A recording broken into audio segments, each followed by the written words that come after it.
In the spring of 1906, a millionaire stood in front of a house on the Brandywine River and gave an order most people would never give about their own childhood home. Tear it down. Not sell it, not lock it up. Level it to the dirt, fill in the basement, and leave nothing a surveyor could point to and say, "A family once lived here." The house was called Swamp Hall. Alfred du Pont had grown up inside it as an orphan, raised by an older sister after both his parents died within a month of each other. He had raised his own children inside it, and now he wanted it gone, because his ex-wife still had legal permission to live there, and Alfred du Pont would rather erase a piece of his own history than let her keep it. That single decision tells you almost everything about the man at the center of this story, and almost nothing about why his family spent the next 100 years trying to make sure nobody talked about him. Because the demolition of Swamp Hall wasn't really about a house.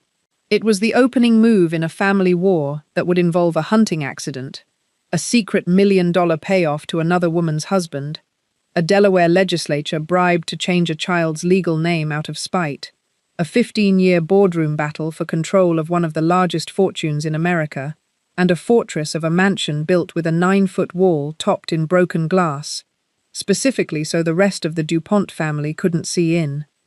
Most people who recognize the name DuPont think of gunpowder or nylon or a chemical company that still exists today. What they don't know is that the family's own internal history reads less like a business biography and more like a courtroom drama that happened to have unlimited money behind it. And at the exact center of that drama is a marriage. Actually, 3 marriages, one divorce that scandalized an entire state, and a second wedding so controversial that the bride's own in-laws refused to receive her in their homes. This is the story of Alfred Irénée du Pont, the man who built an empire, lost his family's approval doing it, and married the one woman guaranteed to cost him everything.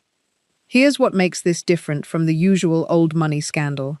Most rich families bury their secrets by controlling the newspapers, and Alfred's family genuinely tried that. But Alfred did something almost nobody in his position did. He fought back in public. He sued his own relatives for slander. He bought newspapers just to have a weapon in the fight. He testified. He wrote his side down. Which means that unlike most Gilded Age scandals that got smoothed over into a single polite paragraph in a family history book, this one left a paper trail that historians have been picking through for decades, and it is far stranger than the sanitized version. Before we get into it, if you've made it this far, you clearly like the kind of story where old money and bad decisions collide in slow motion. Hit subscribe because we cover a new one of these every week, and this channel exists because people like you keep showing up for them. Now, to understand why Alfred du Pont's second marriage nearly tore his family apart, you have to understand what kind of childhood built him in the first place. Because Alfred wasn't just marrying into money, he'd spent his entire life fighting to hold on to a place inside a family that, more than once, tried to cut him out of it completely. Alfred Irénée du Pont was born in 1864 into a family that had already been building explosives on the banks of the Brandywine River for more than 60 years. His great-great-grandfather had fled the French Revolution and started a gunpowder mill in Delaware, almost by accident. By the time Alfred arrived, the DuPonts weren't just wealthy. They were something closer to American royalty, with a compound of estates strung along the river and a company that supplied gunpowder to the US government for most of the 19th century. Alfred's childhood, though, was nothing like the fairy tale that name suggests. When he was 13, his mother, who had struggled for years with what the family only ever described as a nervous condition, was committed to an asylum after an episode of what doctors at the time called hysteria.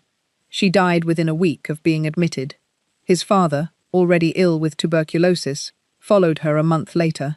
Alfred and his siblings were orphaned within 30 days of each other, and the wider DuPont family's first instinct was to split the children up and sell the house. They fought back. Alfred, still a young teenager, and his older siblings refused to let the family disperse them, and refused to let Swamp Hall be sold out from under them. They won. It's worth sitting with that for a second, because it's the first time in this story, but nowhere near the last, that Alfred du Pont goes to war with his own relatives over something everyone else assumed was already decided. He grew up fast after that. losing both parents within a month, at 13, while simultaneously fighting off relatives who wanted to scatter him and his siblings to different households, is the kind of experience that tends to produce one of two adults: someone who avoids conflict for the rest of their life, or someone who never backs down from one again. Alfred became the second kind. He studied at Phillips Academy and then at MIT, and by his 20s he was already deep inside the family business, eventually holding more than 200 patents related to explosives manufacturing, an output that reflected genuine technical obsession rather than a rich kid's hobby. When the company's president, his cousin Eugène du Pont, died unexpectedly in 1902, the empire needed new leadership, and Alfred, alongside his cousins T. Coleman du Pont and Pierre S. du Pont, stepped in to run it. For a moment, it looked like Alfred had secured exactly the kind of position his childhood had denied him: stability, standing, and an unquestioned seat at the head of the family table. That moment did not last. Even before the leadership shuffle in 1902, Alfred's standing inside the family was shakier than most outsiders realized. When the company had been reorganized decades earlier under Eugène du Pont, Alfred was made only a limited partner and largely sidelined from real decision-making, despite being one of the few cousins actually working the floor of the plants and holding the patents that kept the business competitive. He'd spent years being the DuPont who understood the machinery and the chemistry, while the DuPonts who understood boardrooms quietly kept the real levers of power out of his hands.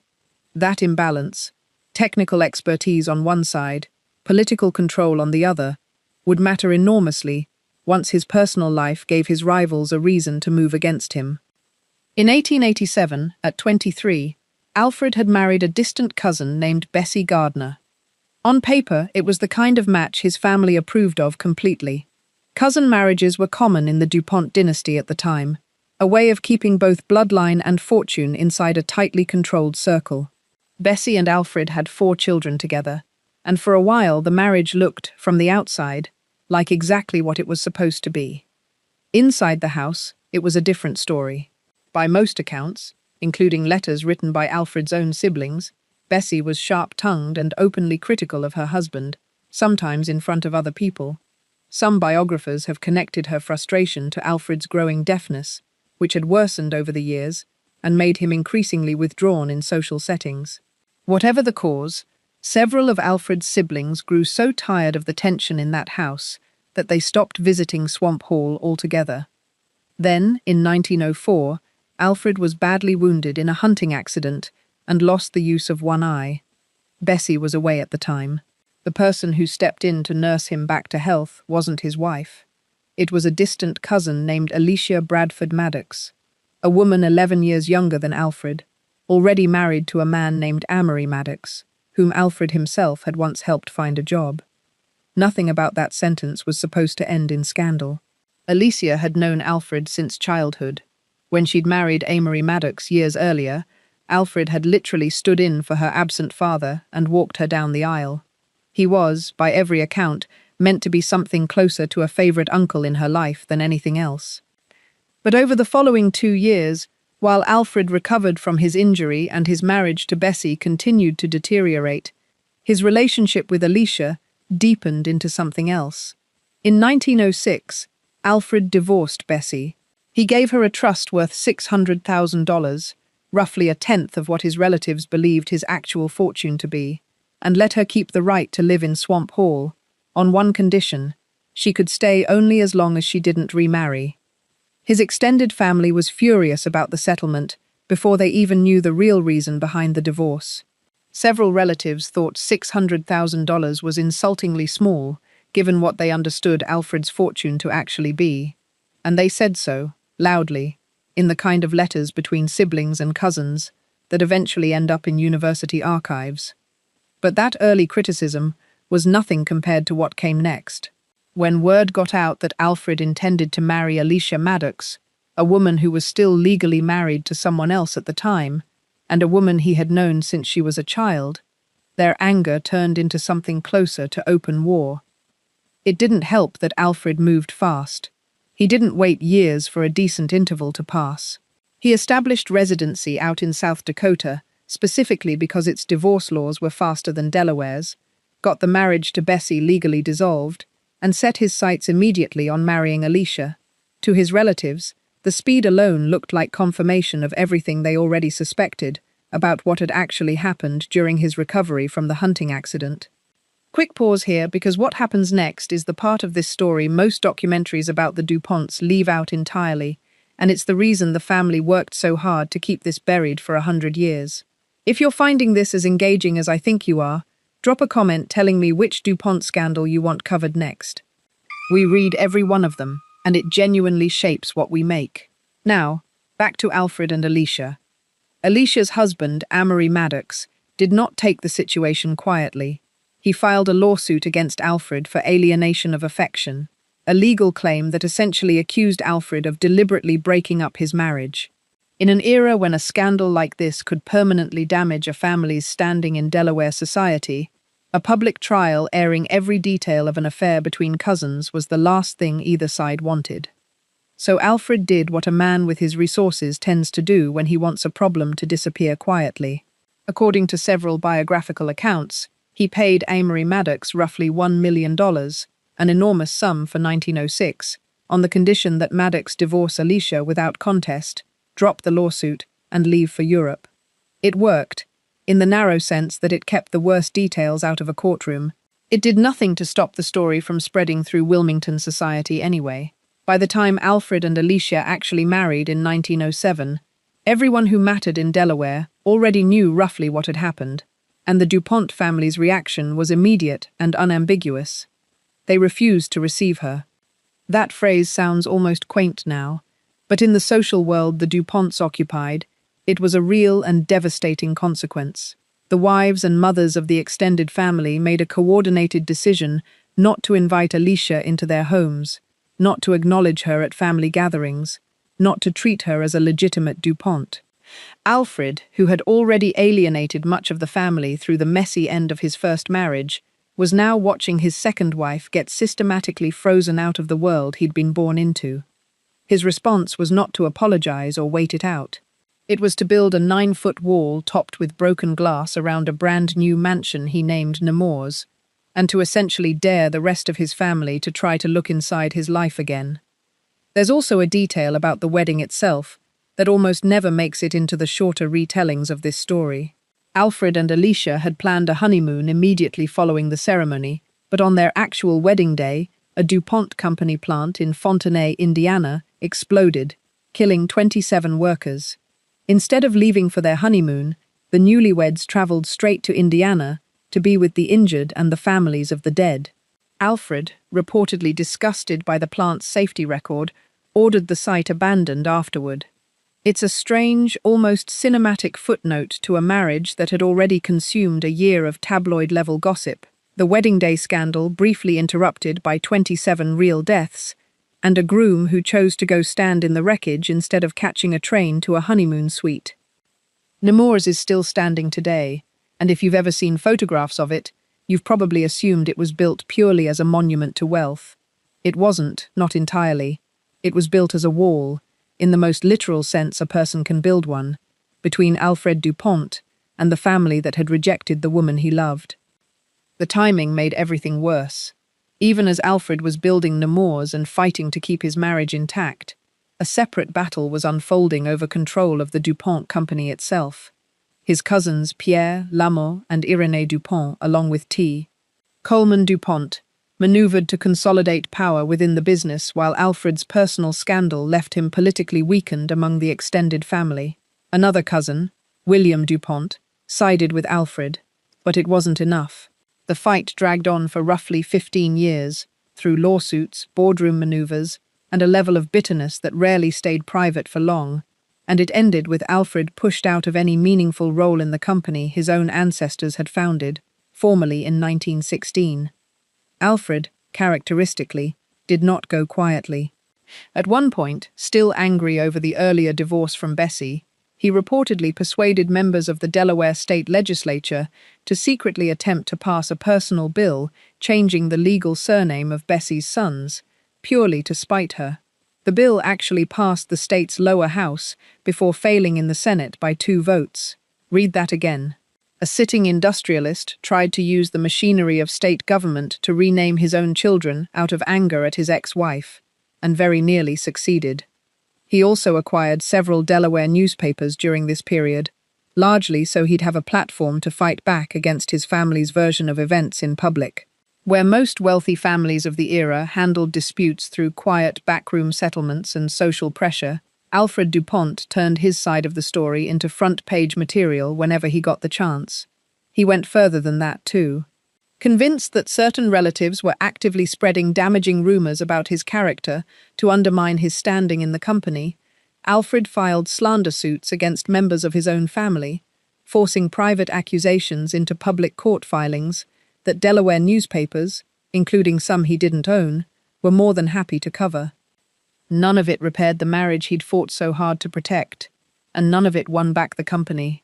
The legal and boardroom maneuvering between Alfred's allies and the Pierre Coleman-Lamotte Irénée faction dragged through roughly 15 years of lawsuits, private detective reports, and shifting alliances, documented today in boxes of surviving correspondence between Alfred, his brother Maurice, and his cousin Frank Cazenove Jones. William du Pont, the one cousin who consistently sided with Alfred through the ordeal, lost the fight right alongside him. By 1916, both men had been effectively squeezed out of any real influence over the company their family's name was printed on. Here's the part that makes this story genuinely sad rather than just scandalous. Alicia, the woman Alfred had paid a fortune and burned every family bridge to marry, was never particularly happy at Nemours. She loved France, spent long stretches of time there without him, and by most accounts never fully warmed to life as the ostracized second wife of a Du Pont in Wilmington society. Alfred built her that enormous French-style mansion, partly to try to bring a piece of Paris to Delaware and coax her into staying. It didn't work the way he hoped. Alicia died in 1920, and the marriage he had detonated his entire family over lasted just over a decade. What's almost more painful than the marriage failing to make her happy is what Alfred did in response. He didn't give up on winning her over. He kept trying, for years, to turn Nemours into something that could compete with the life she preferred in France, expanding the gardens, adding fountains modelled on Versailles, filling the house with French antiques and art.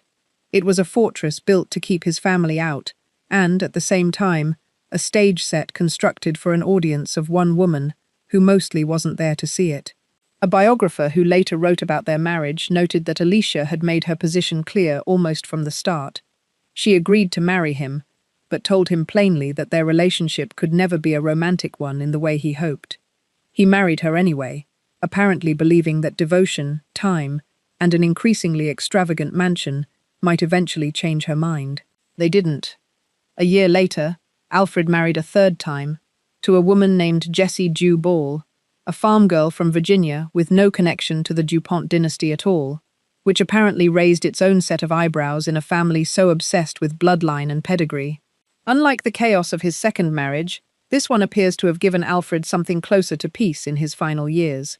Jessie outlived him by decades, and notably, went on to marry another prominent businessman after Alfred's death, living a long and largely private life that stood in stark contrast to the very public wreckage of Alfred's second marriage. Pushed out of the company that carried his own name, Alfred moved to Florida and redirected his fortune there instead, funding banks, railroads, and paper mills, and building the kind of philanthropic legacy in his adopted state that his own family had denied him credit for in Delaware. Florida, unlike Delaware, had no memory of Swamp Hall, no memory of Alicia's exile from Wilmington drawing rooms, and no established Du Pont social order for Alfred to keep losing to. He got to build a legacy there from nothing, on his own terms, for the first time since he was a teenager, fighting to keep his siblings together after their parents died. He died in 1935, 70 years old, still legally connected to the family name, but permanently separated from the company that bore it. The Nemours estate he built as a fortress against his relatives is now a museum. One of the few places where visitors can walk through the walls Alfred du Pont built specifically to keep his own family out, admiring French gardens that were never really about France at all. They were about a marriage he was determined to prove was worth everything he'd paid for it, right up until the day Alicia died, and there was nothing left to prove it to. Here's the detail that makes this whole story feel less like an old scandal and more like a deliberate cover-up, because it is one. After the divorce, Bessie didn't fade into the background the way a discarded first wife was supposed to in 1906. She had already developed a serious interest in the Du Pont family's history years earlier, translating and compiling old company documents starting around 1900, while she was still married to Alfred. That interest outlasted the marriage. And here's the part that should make you sit up. The person who encouraged Bessie to keep going, to formalize that hobby into an actual published history of the Du Pont Company, was Pierre S. Du Pont, one of the exact cousins who had spent years locked in a boardroom war against Alfred. Bessie went on to write the company's official history, published in 1920, as E.I. Du Pont de Nemours and Company, a history, 1802 to 1902. She followed it with a biography of the company's founder and a history of the founding patriarch, becoming, in effect, the Du Pont family's authorized historian, working with the same relatives who had pushed her ex-husband out of the business and refused to receive his second wife in their homes. Think about what that means. The scorned first wife ended up writing the version of the family's story that got handed down through the archives, while the son, whose divorce and remarriage caused the whole rupture, spent the rest of his life on the outside of the narrative machine his own cousins controlled. It is difficult to imagine a cleaner way to make sure history remembered one side of a marriage and quietly filed the other one away. That's the real reason this story is harder to find than it should be. It isn't that nobody wrote it down. Somebody did, at length, with the family's blessing. She just wasn't the somebody who lived through it as the villain. There's a reason you'll find plenty about DuPont gunpowder patents and nylon stockings in the history books, and almost nothing about a secret $1 million payoff to cover up an affair. A century of careful reputation management did exactly what it was designed to do. Family histories written with cooperation from later generations tend to smooth over the parts where a millionaire tried to legally rename his own children out of spite, or where an entire family coordinated to socially exile a new bride. What actually happened is messier and honestly more human than the polished version. A man who spent his childhood fighting not to be split up from his siblings grew into an adult who would burn down his own childhood home rather than lose one more fight. He married for love the second time, lost his family over it, and still couldn't hold on to the marriage once he'd paid the price for it. It's worth remembering that none of this was hidden through some elaborate conspiracy in the way a lot of internet retellings like to frame these old money stories. There was no single meeting where the DuPonts decided to erase Alfred from the record. It happened the slow, boring way institutional memory actually gets shaped, one authorized history at a time, one family archive at a time, one generation deciding which relative's version of events was worth repeating at Thanksgiving. Bessie's books stayed in print. Alfred's newspapers didn't survive him. And by the time anyone tried to write the full story back down, most of the people who'd lived it were already gone, leaving historians like Joseph Fraser Wall to piece it together decades later, from letters, court filings, and the kind of family gossip that somehow always survives longer than the people who started it. That's really the pattern underneath every one of these old money marriage scandals, not just this one. Money doesn't erase a family's problems. It just gives them a bigger stage, better lawyers, and enough resources to make sure the version of the story that survives is the one written by whoever ends up back in favor. Alfred du Pont had all the money in the world and still lost control of his own narrative the moment his ex-wife picked up a pen with his rival's blessing.